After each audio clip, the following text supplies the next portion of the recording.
20वीं सदी की शुरुआत में पूरी दुनिया आरएमएस टाइटैनिक के बनने पर हैरान थी। बेलफास्ट आयरलैंड में बनाया गया ये विशाल जहाज लक्जरी और टेक्नोलॉजिकल एडवांसमेंट का प्रतीक था। टाइटैनिक बस एक जहाज नहीं था, ये एक तैरता हुआ महल था, इंसानी महत्वाकांक्षा और इंजीनियरिंग कौशल का प्रमाण। टाइटैनिक का निर्माण देखने लायक था। हजारों मजदूरों ने 2 साल से भी ज्यादा समय तक बिना थके काम किया ताकि इस महत्वाकांक्षी प्रोजेक्ट को पूरा किया जा सके। जहाज का विशाल आकार दुनिया की कल्पना को मोहित कर रहा था। ये उस समय तक बनाई गई सबसे बड़ी चलती हुई चीज थी, मानवीय प्रतिभा और प्रगति की भावना का प्रतीक। टाइटैनिक के आंकड़े चौंका देने वाले थे। यह जहाज अपने समय का सबसे बड़ा और सबसे शानदार यात्री जहाज था। इसकी लंबाई 882 फीट से ज्यादा और चौड़ाई 92 फीट थी। यह इतना विशाल था कि इसे अपराजेय कहा जाता था। इसका डिस्प्लेसमेंट यानी इसका वजन 46,000 टन से भी ज्यादा था। यह अपने समय का सबसे भारी जहाज था जो समुद्र में एक विशालकाय की तरह तैरता था। इस जहाज में डबल बॉटम हल और 16 वाटर टाइट कंपार्टमेंट्स थे जिन्हें दुर्घटना की स्थिति में पानी भरने से रोकने के लिए डिजाइन किया गया था। यह डिजाइन इसे और भी सुरक्षित बनाता था। टाइटैनिक में 2200 से ज्यादा यात्री और चालक दल के सदस्य सवार हो सकते थे। यह जहाज अपने समय का सबसे बड़ा यात्री जहाज था जिसमें प्रथम, द्वितीय और तृतीय श्रेणी के यात्रियों के लिए अलग अलग सुविधाएं थीं।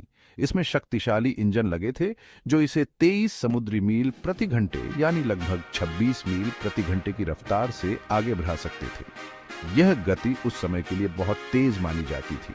जहाज की शानदार सुविधाओं में एक स्विमिंग पूल, व्यायामशाला, पुस्तकालय शामिल थे। ये सुविधाएं यात्रियों को एक शानदार और आरामदायक यात्रा का अनुभव प्रदान करती थी और यहाँ तक कि एक स्क्वैश कोर्ट भी शामिल था। यह सब यात्रियों के मनोरंजन और आराम के लिए था। ये सुविधाएं इसके उन्नत सेफ्टी सिस्टम्स के साथ बहुत से लोगों को यह विश्वास दिलाती थीं कि टाइटैनिक कभी नहीं डूबेगा। इसके निर्माण में उपयोग की गई तकनीक और डिजाइन इसे एक अद्वितीय और सुरक्षित जहाज बनाते थे। लेकिन दुर्भाग्यवश यह विश्वास गलत साबित हुआ। टाइटैनिक की पहली यात्रा पर सभी यात्री और चालक दल के सदस्य बहुत उत्साहित थे। वे इस अद्भुत जहाज पर यात्रा करने के लिए गर्व महसूस कर रहे थे। यह यात्रा उनके लिए एक सपने के सच होने जैसी थी। जहाज ने अपनी यात्रा साउथहैम्पटन से शुरू की और न्यूयॉर्क की ओर बढ़ा। इस यात्रा के दौरान यात्रियों ने जहाज की सभी सुविधाओं का आनंद लिया और इसे अपने जीवन की सबसे यादगार यात्रा माना। लेकिन इस अद्भुत यात्रा का अंत बहुत ही दुखद था। 14 अप्रैल 1912 की रात को टाइटैनिक एक हिमखंड से टकरा गया और धीरे धीरे डूबने लगा। इस दुर्घटना में कई लोगों की जान चली गई और यह घटना इतिहास में एक काले अध्याय के रूप में दर्ज हो गई। आज भी टाइटैनिक की कहानी हमें यह सिखाती है कि चाहे तकनीक कितनी भी उन्नत क्यों न हो, प्रकृति के सामने हम हमेशा छोटे ही रहेंगे। टाइटैनिक का इतिहास हमें यह याद दिलाता है कि हमें हमेशा सतर्क और तैयार रहना चाहिए। 10 अप्रैल 1912 को टाइटैनिक ने साउथहैम्पटन, इंग्लैंड से न्यूयॉर्क सिटी के लिए अपनी पहली यात्रा शुरू की। जहाज पर चढ़ते समय उत्साह का माहौल था। यात्री जहाज द्वारा प्रदान की जाने वाली विलासिता और भव्यता का अनुभव करने के लिए उत्सुक थे। टाइटैनिक में विभिन्न सामाजिक वर्गों और राष्ट्रीयताओं का प्रतिनिधित्व करने वाले यात्रियों का एक विविध समूह सवार था। प्रथम श्रेणी के यात्रियों ने आलीशान आवास, उत्तम भोजन और व्यक्तिगत सेवा का आनंद लिया। द्वितीय श्रेणी के यात्रियों के पास आरामदायक केबिन थे और पुस्तकालय और धूम्रपान कक्ष जैसी सुविधाओं तक उनकी पहुंच थी। तृतीय श्रेणी के यात्री हालांकि अधिक साधारण आवास में यात्रा कर रहे थे, फिर भी उन्हें एक ऐसा आराम और सेवा प्रदान की गई जो उस समय के अन्य जहाजों से कहीं बेहतर थी। सेक्शन 4, वो जहाज जो डूब नहीं सकता। टाइटैनिक को सुरक्षा को ध्यान में रखकर डिजाइन किया गया था। इसके water tight compartments, double bottom हल और उन्नत पंपिंग सिस्टम्स का उद्देश्य पानी भरने को रोकना और किसी बड़ी टक्कर की स्थिति में भी जहाज को तैरते रहना था। हालांकि जहाज के डिजाइनरों ने एक साथ कई डिब्बों को नुकसान पहुंचाने वाली टक्कर की संभावना का अनुमान नहीं लगाया था। यह विश्वास कि टाइटैनिक अकल्पनीय था, व्यापक था, जिससे कुछ यात्रियों और चालक दल के सदस्यों में आत्मसंतुष्टि की भावना पैदा हुई। यह विश्वास जहाज के आकार और उन्नत तकनीक से और मजबूत हुआ, जिससे अजेयता का आभास हुआ। हालांकि जैसे जैसे टाइटैनिक की यात्रा आगे बढ़ रही, एक अनिष्ट की भावना पैदा होने लगी, क्योंकि क्षेत्र में हिमखंडों की रिपोर्ट जहाज के ब्रिज तक पहुंची। सेक्शन 5, एक दुर्भाग्यपूर्ण रात। 14 अप्रैल 1912 की रात टाइटैनिक ने इतिहास रच दिया। समुद्र शांत था, आसमान साफ था, लेकिन सतह के नीचे खतरा मंडरा रहा था। क्षेत्र में हिमखंडों की चेतावनियां मिलने के बावजूद टाइटैनिक ने अपनी गति बनाए रखी। इसके वायरलेस ऑपरेटर व्यक्तिगत संदेशों के बैकलॉग में व्यस्त थे। रात के 11:40 पर लुकआउट्स ने जहाज के रास्ते में सीधे एक हिमखंड देखा। अलार्म बजाया गया और इंजनों को उलट दिया गया, लेकिन तब तक बहुत देर हो चुकी थी। टाइटैनिक जल्दी से मुड़ने में असमर्थ अपने स्टारबोर्ड साइड से हिमखंड से टकरा गया। टक्कर, जबकि सीधी टक्कर नहीं थी, जहाज के पतवार को कई जगहों पर छेदने के लिए पर्याप्त थी, जिससे कई वाटर टाइट कंपार्टमेंट्स में पानी भर गया। सेक्शन 6, गहराई में। जैसे ही टाइटैनिक के आगे के डिब्बों में पानी भरना शुरू हुआ, एक भयानक दृश्य सामने आया। विशाल जहाज, जिसे कभी न डूबने वाला माना जाता था, अब अपने अस्तित्व के लिए संघर्ष कर रहा था। जहाज धीरे धीरे आगे की ओर झुकने लगा और उसकी नाक पानी में डूबने लगी। यह एक ऐसा दृश्य था जिसे देखकर हर कोई सन्न रह गया। यात्रियों और चालक दल के बीच दहशत फैल गई, क्योंकि स्थिति की गंभीरता स्पष्ट हो गई। लोग इधर उधर भागने लगे, अपने प्रियजनों को ढूंढने की कोशिश कर रहे थे और किसी भी तरह से अपनी जान बचाने की कोशिश कर रहे थे। जहाज छोड़ने का आदेश दिया गया और चालक दल ने यात्रियों को लाइफ बोट्स की ओर निर्देशित करना शुरू किया। लेकिन यह काम आसान नहीं था। लाइफ बोट्स को नीचे उतारा गया, लेकिन यह प्रक्रिया भी अराजकता से भरी हुई थी।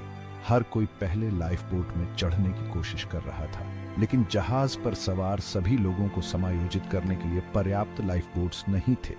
यह एक कड़वी सच्चाई थी जिसने स्थिति को और भी भयावह बना दिया। टाइटैनिक के डिजाइनरों ने उस समय के सुरक्षा नियमों का पालन किया था, लेकिन वे नियम आज के मानकों के अनुसार अपर्याप्त थे। उस समय के नियमों के अनुसार लाइफ बोट क्षमता जहाज के भार के आधार पर निर्धारित की जाती थी, न कि उसकी यात्री क्षमता पर। यह एक बड़ी चूक थी। नतीजतन टाइटैनिक अपने साथ जहाज पर मौजूद लोगों में से लगभग आधे लोगों के लिए ही पर्याप्त लाइफ बोट्स ले जा रहा था। यह एक त्रासदी की ओर इशारा कर रहा था। नतीजतन टाइटैनिक अपने साथ जहाज पर मौजूद लोगों में से लगभग आधे लोगों के लिए ही पर्याप्त लाइफ बोट्स ले जा रहा था। यह एक त्रासदी की ओर इशारा कर रहा था। लाइफ बोट्स की कमी, अराजकता और भ्रम के साथ मिलकर अस्तित्व के लिए एक हताश संघर्ष का कारण बनी। लोग अपनी जान बचाने के लिए एक दूसरे से लड़ने लगे। अस्तित्व के लिए एक हताश संघर्ष का कारण बनी। लोग अपनी जान बचाने के लिए एक दूसरे से लड़ने लगे। ये एक ऐसा दृश्य था जिसे देखकर हर किसी का दिल दहल गया।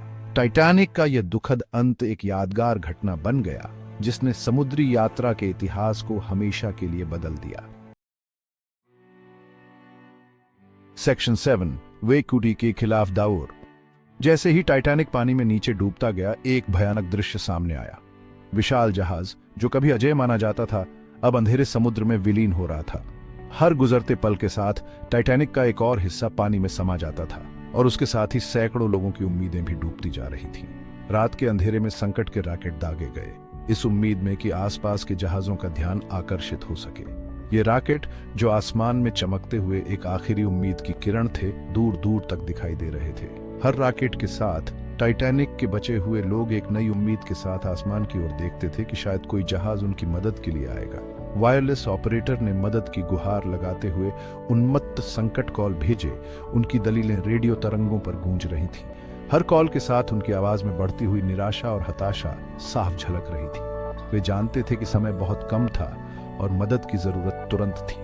उनकी हर पुकार में एक गहरी चिंता और भय था, जो उस रात के माहौल को और भी गंभीर बना रहा था। आरएमएस कारपैथिया टाइटैनिक के संकट कॉल का जवाब देते हुए डूबते जहाज की ओर दौड़ा। कारपैथिया के कप्तान और उसकी टीम ने तुरंत कार्रवाई की और अपनी पूरी ताकत से टाइटैनिक की ओर बढ़े। वे जानते थे कि हर मिनट कीमती था और उन्हें जल्द से जल्द वहां पहुंचना था। कारपैथिया की यात्रा एक साहसिक और चुनौतीपूर्ण मिशन बन गई थी, जिसमें हर कोई अपनी पूरी कोशिश कर रहा था। टाइटैनिक के लहरों के नीचे फिसलने के 1 घंटे से भी अधिक समय बाद लगभग 2:20 पर कारपैथिया घटनास्थल पर पहुंचा। सुबह की पहली किरणों के साथ कारपेथिया के चालक दल ने देखा कि समुद्र में बिखरे हुए लोग और लाइफ बोट्स थे। ये एक दिल दहला देने वाला दृश्य था, लेकिन उन्होंने हिम्मत नहीं हारी और तुरंत बचाव कार्य शुरू कर दिया। तब तक लाइफ बोट्स का केवल एक छोटा सा समूह ही रह गया था। उनके रहने वाले ठंडी हवा से बचने के लिए एक साथ सिकुड़ गए थे। ठंड और थकान से जूझते हुए वे लोग एक दूसरे को सहारा दे रहे थे। उनकी आंखों में डर और उम्मीद का मिश्रण था और वे हर पल कारपेथिया के आने का इंतजार कर रहे थे। उनके लिए यह एक लंबी और कठिन रात थी, लेकिन वे जानते थे कि मदद अब पास ही थी। कारपेथिया ने टाइटैनिक के सभी बचे लोगों कुल 705 को अपने जहाज पर चढ़ा लिया और उन्हें न्यूयॉर्क सिटी ले गया। हर एक बचे हुए व्यक्ति के लिए कारपेथिया एक जीवन रक्षक बन गया था। उन्होंने उन लोगों को गर्म कपड़े, खाना और चिकित्सा सहायता प्रदान की।